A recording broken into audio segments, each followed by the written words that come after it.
Welcome to Career in Progress, the podcast about building the skills that build your career. Today's guest is an absolute powerhouse in tech leadership, one of the most influential women executives in the world, Meerah Rajavel, the Chief Information Officer at Palo Alto Networks. Meerah leads global IT strategy, drives innovation at scale, and empowers teams across the globe. She champions AI innovation from the front, shaping the trends that guide the cybersecurity industry. Truly a woman powerhouse and a huge inspiration to many. So, if you want to know how top C level leaders build extraordinary careers, if you are curious how real executives navigate complexity, or if you're eager to learn the skills that shape confident top careers, or if you're just wanting to hear some stories of resilience and skill building, this conversation is for you. So stay with me and let's dive in into another career in progress. Meera, welcome to Career in Progress, the podcast about building the skills that build your career. Me and two of my best friends, disclaimer, are with me to learn from you, my dedicated pen and my notebook to take copious notes as we have this conversation. I am so excited to have this conversation with you today, Meera. Thank you for having me, Purnima. Appreciate it. Mira, let's dive in. Your story is so extraordinary. You grew up in a small town in India at a time where few girls were encouraged to pursue careers. Yet, you defied every expectation, as they say, right? And you went on to become the CIO of, many large tech companies. And today, you hold a top leadership position as a CIO at Palo Alto Networks. You're recognized globally as one of the most influential women in tech. First of all, I'll just pause to say, truly applaud you, Meera. Truly applaud your journey. It's inspiring. It's truly inspiring. Congratulations to you. Thank you. When you look back, was there a defining moment that helped you push past those early barriers? Were there skills and strengths you had to build and fuel as, you had to convert these barriers into opportunities? What did that look like?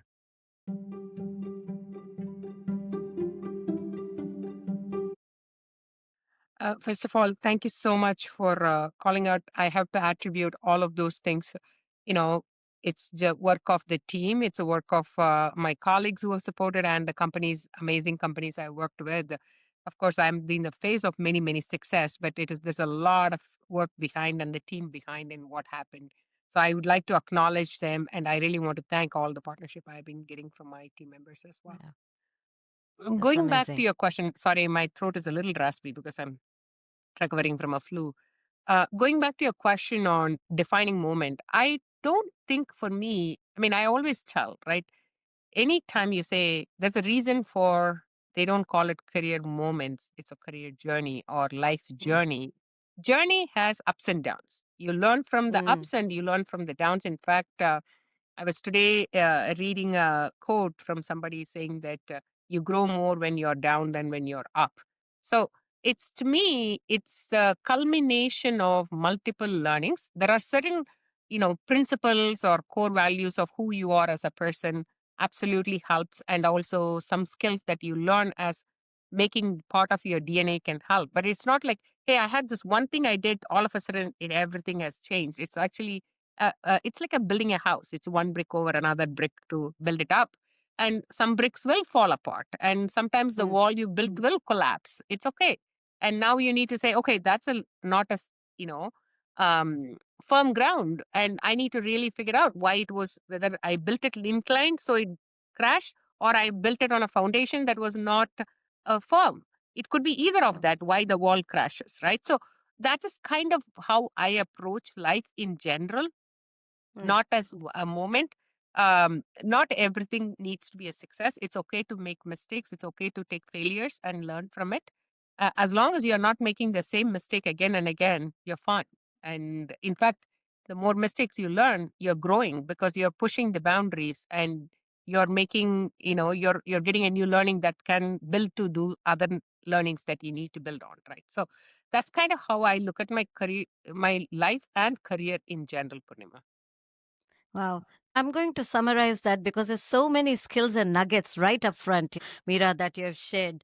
One, everything is a learning opportunity. You are learning all the time. So take it as a learning. It's okay to make a mistake, learn from that, but don't make the same mistake, right?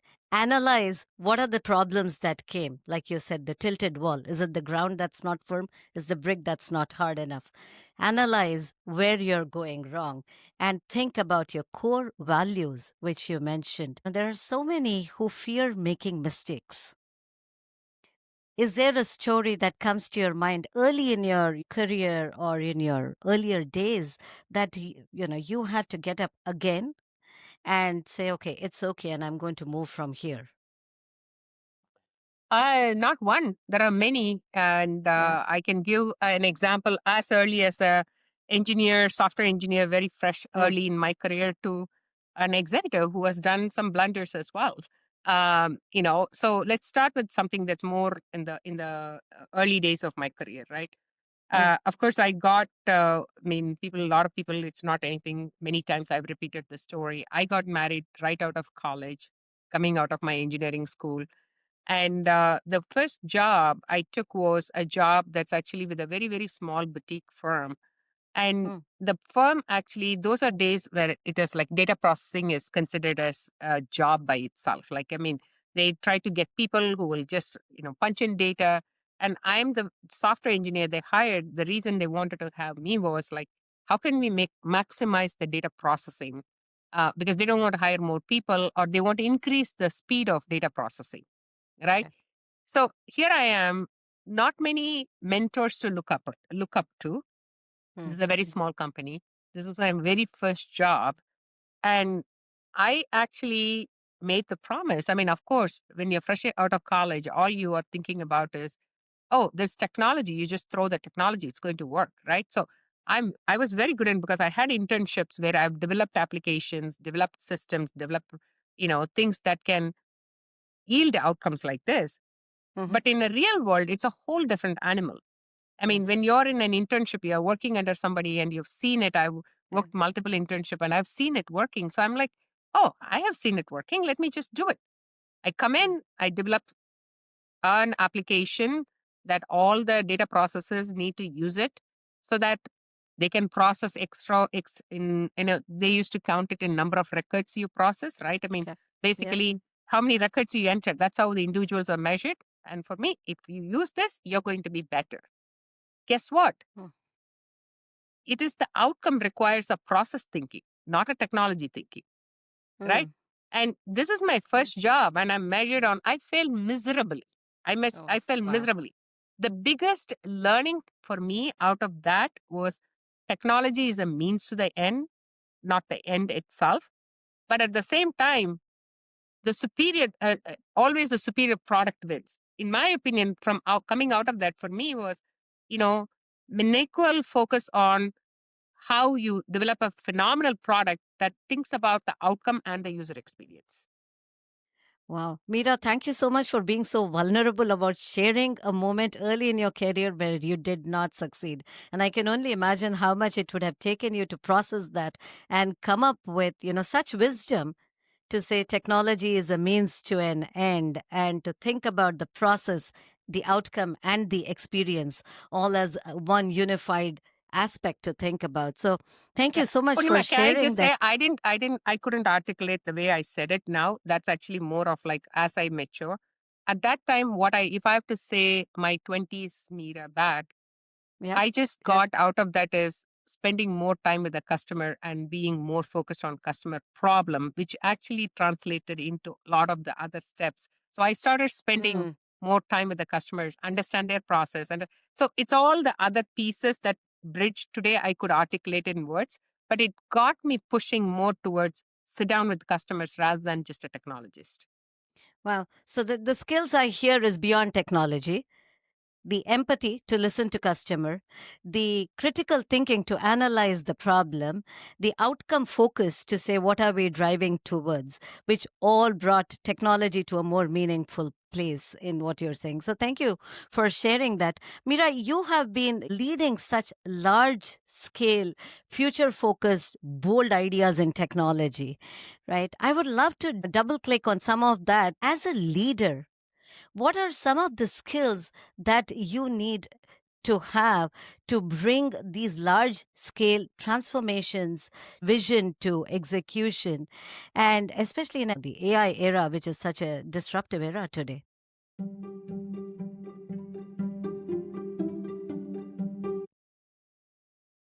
I think, it starts with the clarity of the problem you're trying to solve, right? What is the North Star? What's the business problem you want to solve, right?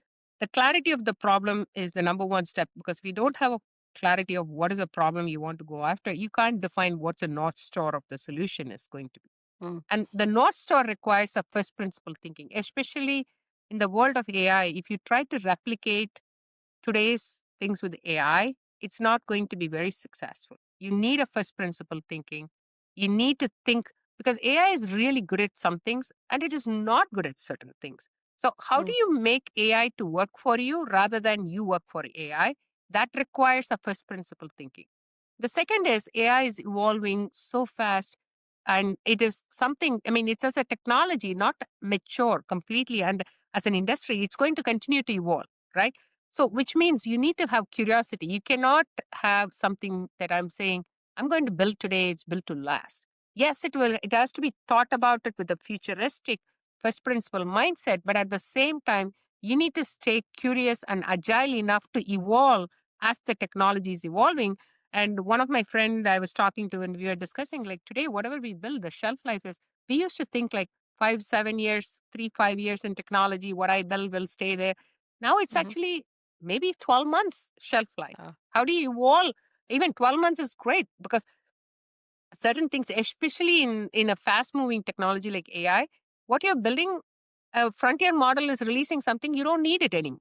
So you're constantly reinventing. However, the experience you got from building that is allowing you to build the next step, the next step, the next step, right? So I think when you're thinking about transformation, to me, it is clarity of the problem and the outcome it's going to drive, clarity of your North Star with a first principle thinking, curiosity to stay ahead and stay on top, and agility in execution. I love the way you summarized it. I'm going to double click on that. As leaders of teams who are leading these efforts, what are some of the skills I should be enabled with as I'm leading teams through curiosity, agility, which also means many times things succeed and things don't, right?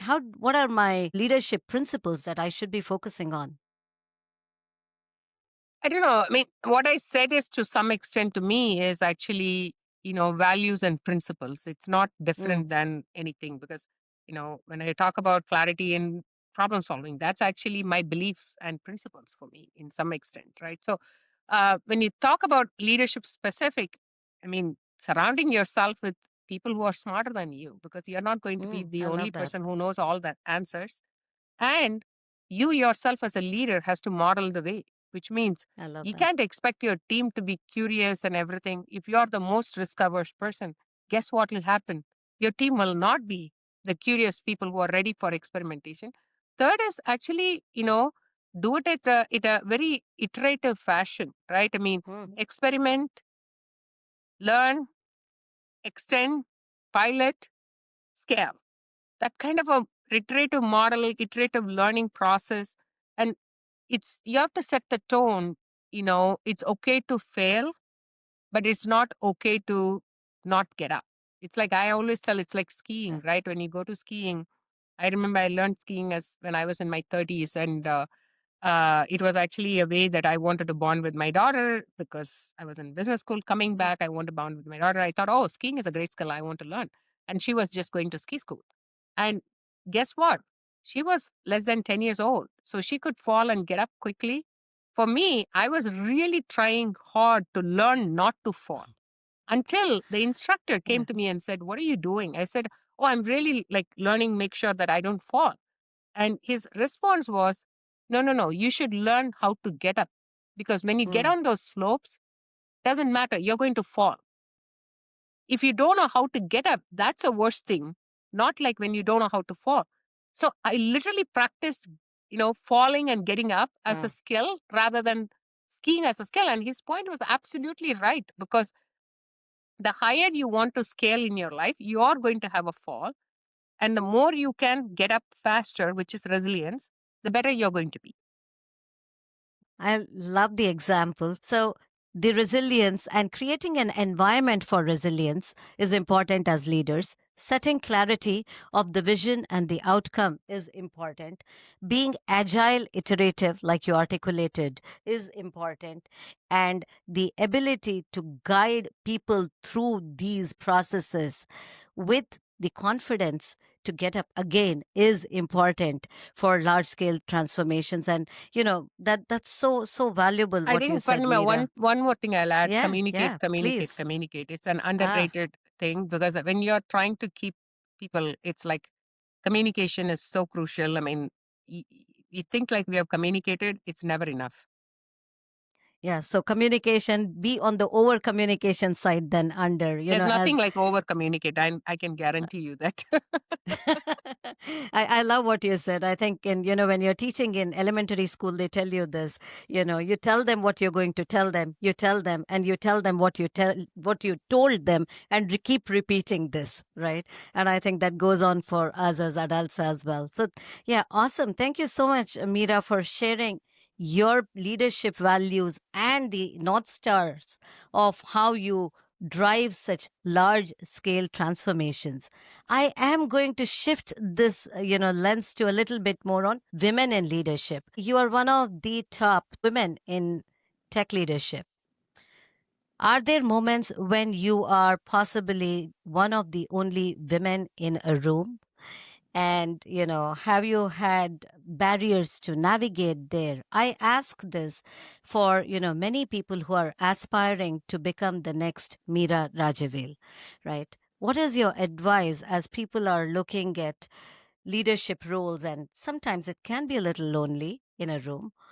What is your advice for people to navigate that, and how should they be approaching that? How did you approach it?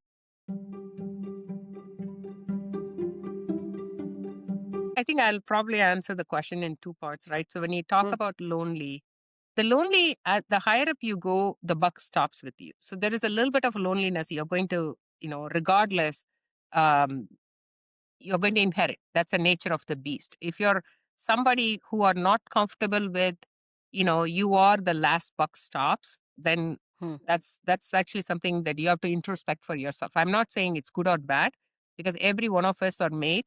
And I'm actually one of those people who always tell that when, why we don't have so many women in the thing. I say, if that person want to have it, it's different Hmm. than we need to have it.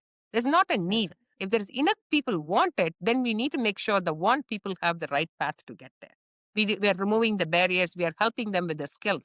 Sometimes we actually kind of feel like we need to be a 50-50. But if there is 50% of the people don't want it, there's no way we can get to 50-50. So do we have enough people who are aspiring and want to have it? Yes, that's one thing. Yes, because sometimes like people don't want it because they feel it's too large to scale. That's Right. a thing that we can change. But we cannot force somebody to say you should be, because there should be more women in leadership. I'm Hmm. all for more women in leadership, but I want to make sure the people who want to be there also want to have it, not because Right. it has to be having. Okay, number one.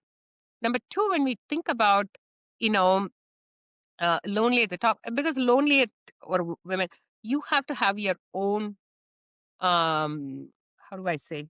There's two ways you can deal with it. One, yes, you will be. I have been in a company where I was the only woman as a technology Wow. person for a long time, right? Wow. My running joke was the bathroom is for myself, always, right?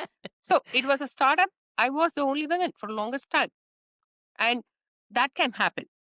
The second thing is there are a lot of times you're the only woman in the executive room as well. That will also happen. So there are two ways you have to think about. First of all, are you comfortable with your skin? And are you comfortable getting yourself a personal board of advisor, your own ecosystem of trusted, um, Mm. you call it partners, advisors, that you can go and have a conversation very openly in that fashion to get you that getting comfortable in your skins and being comfortable about yourself. The second thing is, I mean, somebody once told, having a seat at the table, if there is no seat, pull a chair and sit, right? Yeah. Sometimes it's okay. You can be the lonely voice, but it's about how your lonely voice can augment to that. And a lot of times this has happened. I'll give you the example I gave the company that I was the lonely person, or not lonely is the wrong word. I was the only person for the longest time. The team used to call me the heart of the team. You know Mm. why? Because I was able to bring something that most of them didn't have.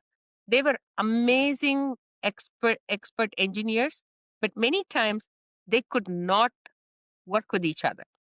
I'll be the person who will be bringing all the data points and connecting and saying, guys, this is how we are going to go. They'll be, oh, I see it now. Let's go. And the other thing I was able to do, I mean, it was also a startup. So I joined the company when the startup idea was just a concept. We didn't even have a product. We built the product, and I was there, and I was one who was actually doing the first customer ship. And I still remember going to the first implementation. It's almost like Wow. conceiving your baby and delivering the baby. Yeah. Yeah. It's amazing feeling. And Yeah. when we have to go and do this, a lot of the customer interaction, the team actually felt I was actually able to do that much more effectively than many Mm. of my colleagues. It doesn't mean they're not good. They're amazing in other ways. So the team knows that there is something I bring to the table that's different than others. So it's the combination. It's even in the executive table. You have to figure out, right? What is that you can bring that make you be that unique position? What is your Mm. USP? What's your Mm. USP, right? That being said, I also wanted to say I don't want to paint the picture that it's all blue skies and rainbows. There are times you're going to Yeah. feel, right? I mean, when there's a talk about last week football game, I'm not a football person. I feel Yeah. left alone. Yes, there are times I've felt that. And I even thought about, well, I should go and educate. I mean, now and then I do read now sports news. I never was Yeah. used to. There's only few sports I like. I followed everything else I ignored. But nowadays I do follow a little bit more, just at least to understand what's happening so I can feel part of Sure. it. But I still, refuse. There are times that I was told, oh, let's go for a golfing. I'm like, no, I'm not coming. I can't. And maybe you Yeah. guys can, but better make sure that you're not making a business decision because I will not agree to it. Meera, I think that is such an honest way to share that not everything is blue skies and rainbows. There are moments when you are going to feel left out, and there are so many women, so many people actually who feel that in so many ways. So, thank you for sharing that. I know many people can resonate with your story of golf, football, as you know, we all come from diversity of backgrounds, diversity of interests, diversity of understandings and upbringing, right? And what I heard in you is being really comfortable with knowing your strengths, really comfortable with reaching out to people, your personal board of directors, as you mentioned, for talking about what are your strengths, where do you need to gain them, and looking at that from a lens of growth and confidence. And what I also heard from this, there are going to be moments when you are not going to be comfortable, but it is okay to be uncomfortable and get comfortable with being uncomfortable in those moments. Absolutely. Right? Right. Absolutely. Yeah. Thank you I so mean, if much you for take the sharing. whole Yeah. thing, there's a lot more positive than, and it's going to be, we are different people. In fact, somebody from, it's not just a women thing, it's any diversity, right? Because you can apply that same thing to ethnic diversity. Somebody who's the Absolutely. odd person out, they may not follow everything that everybody else is a different. You can apply that to, you know, um, regional diversity. Somebody talking all about a particular region. If you don't know the region, you're going to be feeling left out. So I think it's also, you can also influence the conversation in a very nicer way to say, guys, I really appreciate all of this and I'm learning a ton. But I do feel a little bit, I mean, can you guys teach me? I mean, this is also a moment of curiosity, right? Wow. In fact, I Yeah. literally went for a golf because I end up actually hosting as a co-host with one of, I don't know, zero golf. So I was actually hosting our women golf event. And Oh, I'm wow. like, okay, I'm the one who said I don't like it. But you know what?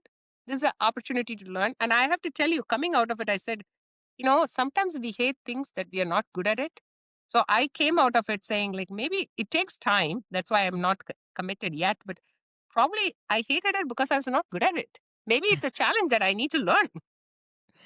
I think there's so much humility in what you're sharing, and I love that.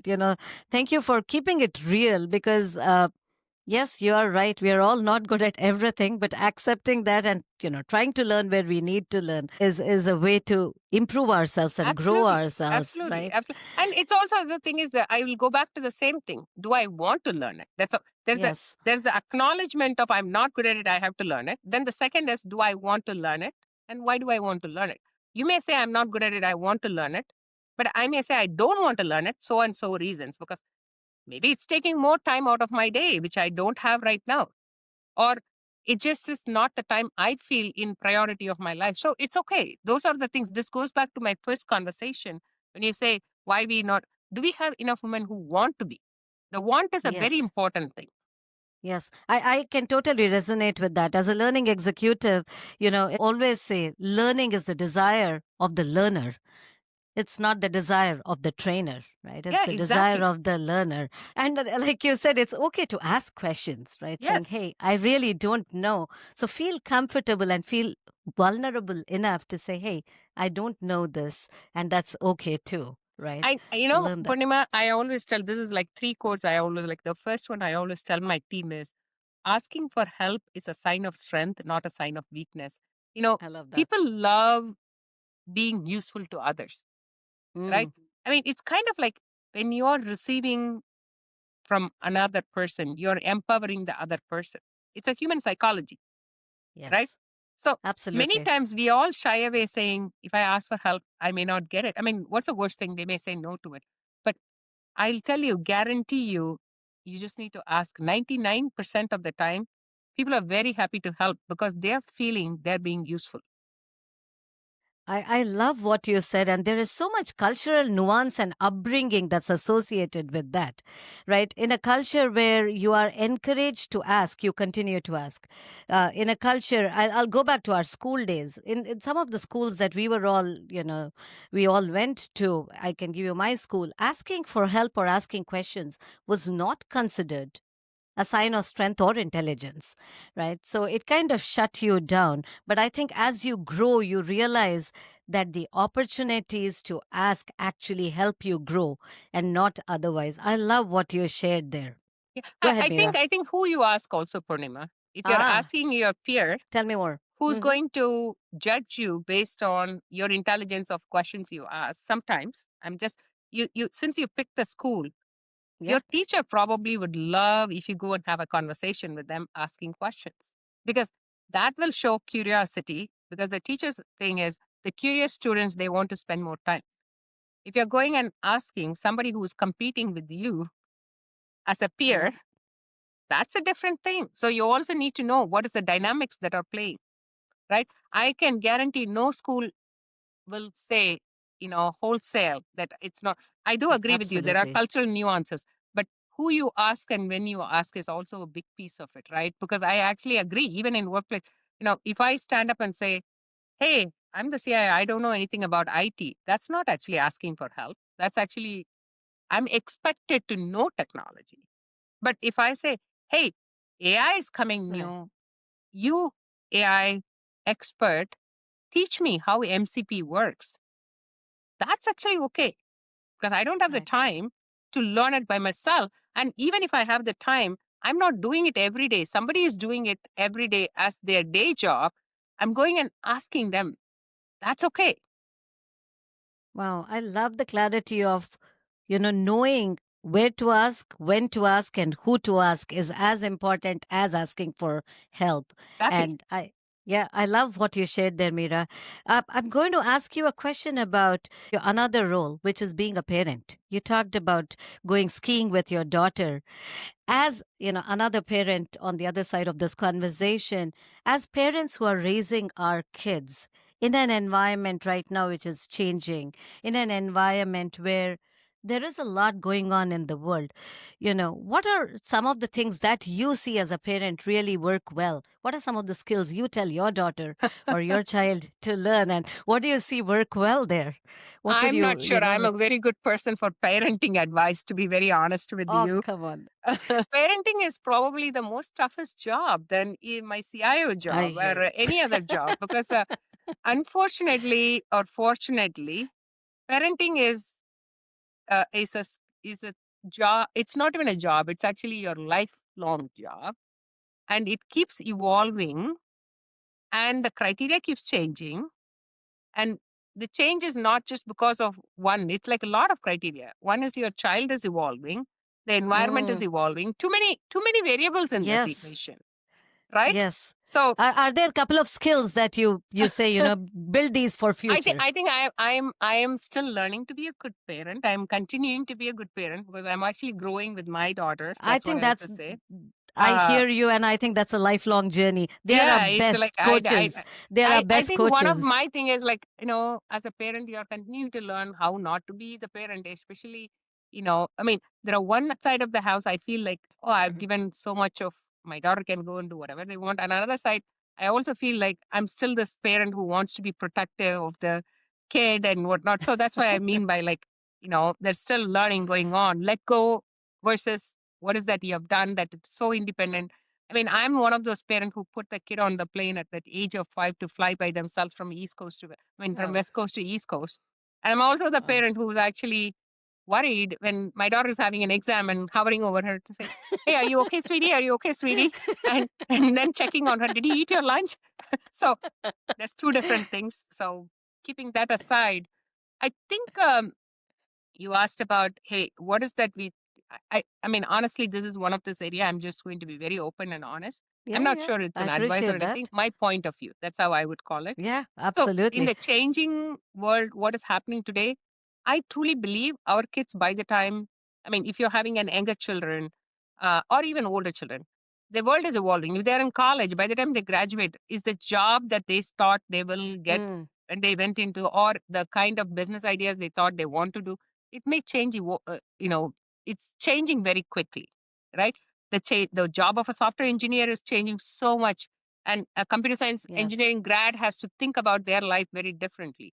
The job of somebody who is actually a doctor is changing significantly. My daughter is in medical school, and the amount of AI she uses and experiments with it, it's just like, I mean, today she sent me something for somebody. She was making a greeting card or um, card for them, and it was so amazing. I said, "Oh, wow!" And she was like, "Mom, can you guess how I made it?" I'm like, "Of course it's AI." And she was like, "Yeah, yeah, I used this tool. This tool, I Great. got it." So I just think that making our kids, as much as I said, some of the principles of getting them comfortable with the new technologies that are coming, getting them comfortable with, Hmm. it's okay. They are probably going to have 6, 7, 8 careers in their life, whereas you and I had maybe 2 or 3. Our parents have, like Right. my mom, had one job her One. entire life. Yep. She Yep. graduated, she went into a school that had 200 students in a single thatch roof room. Room. And when Yeah. she retired after whatever 40 plus years, the school was like 5,000 plus students, Wow. and she was the headmaster, I mean, director of the school, and it is a multi-building, huge campus. So she spent the entire life. I cannot imagine myself Yes. that I would have been able to do something like what she did, because if I look at my journey, I have not changed career completely, but I have been in predominantly technology. But within technology, I've done so many different things, right? So that's kind of very different. And I can see already my daughter. She was a biomedical engineer. Then she went and she was also a psychology major. She went and worked in business strategy in a corporate Wow. world. Now she went back to medical school for being a doctor. So here it is, somebody who's, very early in their life already changed 3 times. That's so well said, so real actually. And I didn't mean to put you on spot as a mom. It's more like early career advice, right? And what you said is so true. It has changed the way we think about careers. Just like your mom, I can resonate with that. My father was a student of the same college and he retired as the head or the director of the same college, 47 years in one place, right? So Yeah. very true. So what I hear from you is gaining experiences is important in today's world, just like your daughter who's gaining multiple experiences and early experiences. Are there one or two skills that you would encourage early career aspirants to continue and learn and put their effort in?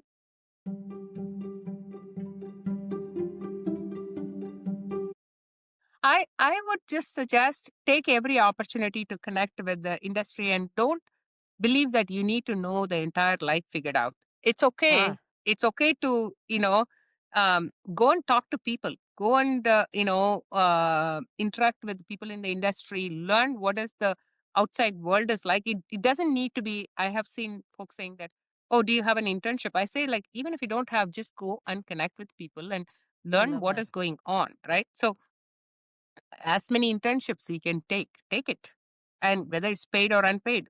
I even had people saying, like, don't ever take an unpaid internship, but if you're very early, it's okay. But I also will Right. say, know your worth. Don't just give up free labor. Know your worth. So it's a balance. You need to know when to, and what is that you're gaining out of it, what you're willing to do versus what you're not willing to do, because you don't want to be a free labor either, right? So I think it is, um, get yourself talking, put yourself out there, learn the world experience, then combine with what you're studying in school. And early careers are a great way to experiment because Oh, there's not much to lose. You don't have to say, yes. oh, I've spent 7 years in finance. Now, if I go to marketing, I have to start from the, uh, you know, Scratch. ground up. It's Yep. okay. You can experiment. Early careers are great ways to experiment. I love that. And I can see so many people benefiting out of the advice you shared there, Meera. Thank you so much for, wearing your early career hat on, mom hat on, leader hat on, and so many that I have literally pushed in your direction in this conversation. Thank you so much. Meera, we will spend the last couple of minutes of this conversation on what I call the rapid fire.